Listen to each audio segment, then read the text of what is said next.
UPच्या मध्य प्रदेशची संघटन मंत्री होती आणि त्याच्याकडे एक मोटरसायकल होता म्हणूनच त्याला फसवलं. हे माझा स्वतःचा मत बनला. पण असं कुठल्या नेत्यांचं नाव त्यांनी घ्यावं किंवा कुठल्या संघटनेचं नाव त्यांनी घ्यावं म्हणून इतकं प्रेशराईज केलं जात होतं आणि त्यांना सांगितलं गेलं होतं का की हे नाव तुम्ही घ्या, आम्ही तुम्हाला सोडून देऊ? काय नेमकं घडत होतं? हो, ते कोणी सांगितलं ना, ते मारत होते पहिले. तर त्यांचे गुरु ते दीक्षित संन्यासी नाहीत. त्यांचे गुरु स्वामी अवधेशानंद गिरी जुना काळाचे एवढे मोठे महामंडलेश्वर, त्याच्याबरोबर चरित्र हनन करायच्या, मोदी बरोबर चरित्र हनन करायच्या, ह्याचा गोष्टी सांगायच्या, त्यांना ब्लू फिल्म दाखवायच्या. काय काय सांगू तुम्हाला, मानसिक त्रास द्यायचा आणि शारीरिक त्रास द्यायचा.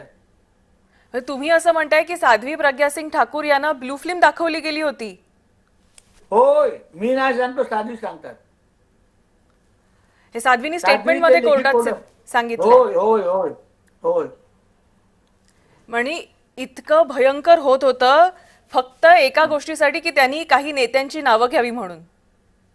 खरोखर आहे, बरोबर आहे. आणि त्यांनी भगवा दहशतवाद मान्य करावा म्हणून.